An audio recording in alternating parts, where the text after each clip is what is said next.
Good morning po sa lahat ng ating mga kababayan at syempre sa mga lahat na vloggers at sa mga nanonood ng ating video. Marami pong salamat muli at hindi kayo nakakalimot na mag-likes at syempre mag-subscribe. Nandito na po tayo sa ating project na ang ating project ay kitchen makeover, dining and laundry area. Part 3 na po ito. At ito nga, makikita nyo nga po at ginagawa na po yung ating mga plumbing sa tubig. At yung una, tapos na po yung ating sa sewer, yung sa laundry. Ito po ay mga sa tubig at saka sa gas naman po ito. At syempre dito po sa Amerika, kailangan po nating sundan yung ating mga code dito kung ano po ang dapat na gamitin na tubo, ay yun po ang regulasyon. At hindi po natin pwedeng shortcutin katulad po nitong sa gas, kailangan po laging black pipe po ito. At yan pong pinapahid na yan ay isa pong tinatawag pong liquid Teflon. Yan po ang ginagamit dito. At ito po ay hindi po natutuyo. Ito po ay lagi po itong medyo basa at syempre sinisil niya yung kung ano man yung kakulangan ng thread ng ating tubo. At syempre po kailangan po din nating higpitan yung ating mga tubo ng maigi. At syempre hindi natin hihigpitan ito ng mahigpit na higpit. Kailangan po tama po lamang. At saka po ito po ay iniingatan yung sobrang paghigpit dahil po ayaw natin pong maputol naman ito sa dulot, lalo tayong mahirapan. Ito nga po, ng kadahilan ng luma na po itong bahay na to, yung ibang tubo nito ay galvanized po or steel, na makikita nyo naman na yung hindi katulad nitong bagong nilalagay ay talagang black pipe. At pareho lang naman po ang suma niyan dahil po itong black pipe naman po ito ay coated lang naman po ito.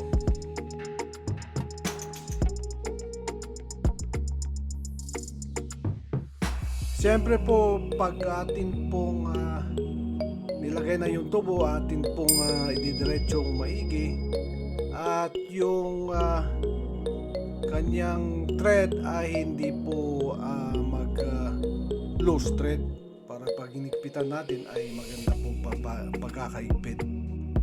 At katulad nga po ng sinabi ko kanina, ito po ay hindi po masyadong hinihigpitan at kailangan tamang-tama po lamang ang gupit.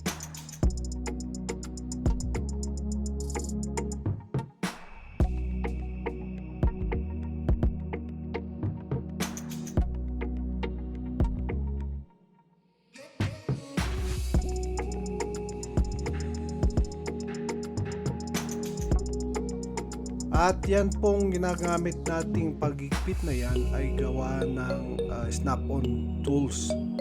At nakadesign po siya na plier na yung kanyang dulo ay maliit lang. Para naman po pag naghigpit tayo dito sa mga maliliit na lugar ay at least kaya niyang mahigpitan o kaya mahawakan. Hindi po katulad ng ating monkey wrench na malalaki po at hindi po siya kasya doon sa mga ganyang lugar. Kaya po tayo'y bumili po ng special na tools para dito sa mga lugar na ganyan.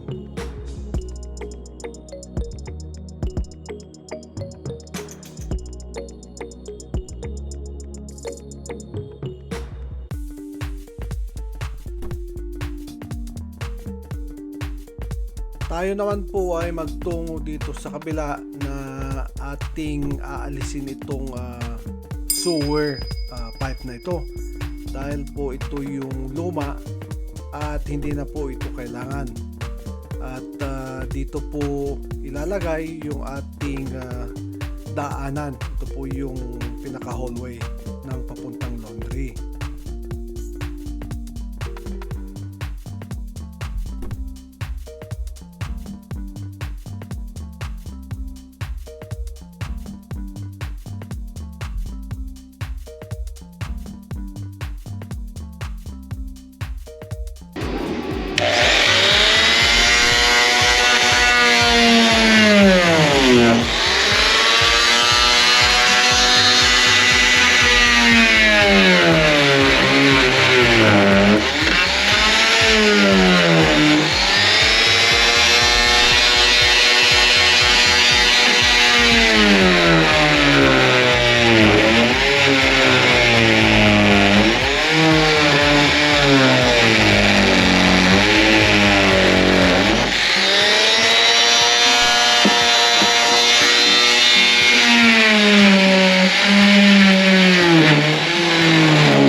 Ito nga po, dalawang klase ang ginamit nating tools dito para makita naman nyo yung kanyang kung paano gamitin. Tayo naman po ay magtungo dito sa kabila na yung nakita nyo nung una na yung tubong ito ay may leak at ngayon ay napalitan na po. At ito na po yung itsura niya ngayon. Siyempre hindi po pinapalitan tulad kung saan lang merong mga masamang area, doon lang po pinapalitan.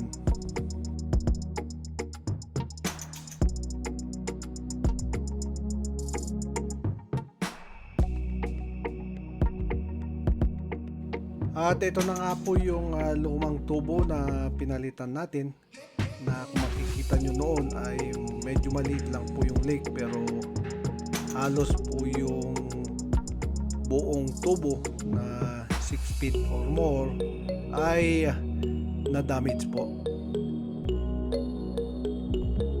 At dito naman po sa bandang ito ay dito naman po ang pupunta yung washer na makikita nyo po ay nakaabang na po yung ating mga gripo, yung hot and cold.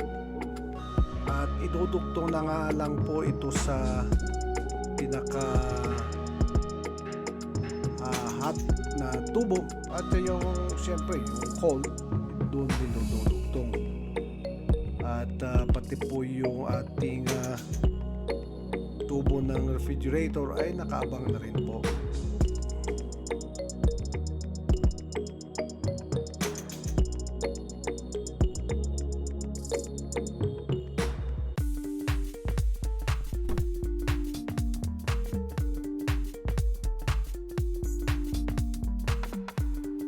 Hanggang dito na lang muna tayo, at syempre huwag niyo pong kalilimutan na abangan yung ating ibang video na merong pang part 4 ito At siyempre meron pang susunod.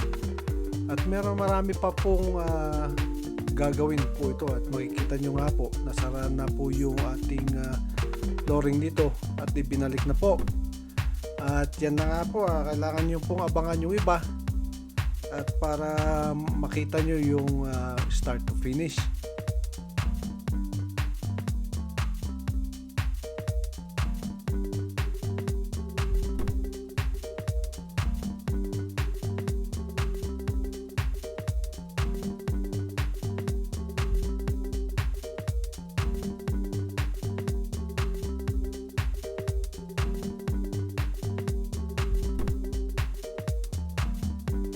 Ako muli ay lagi pong nagpapasalamat sa ating mga viewers at sa mga nanonood ng ating video.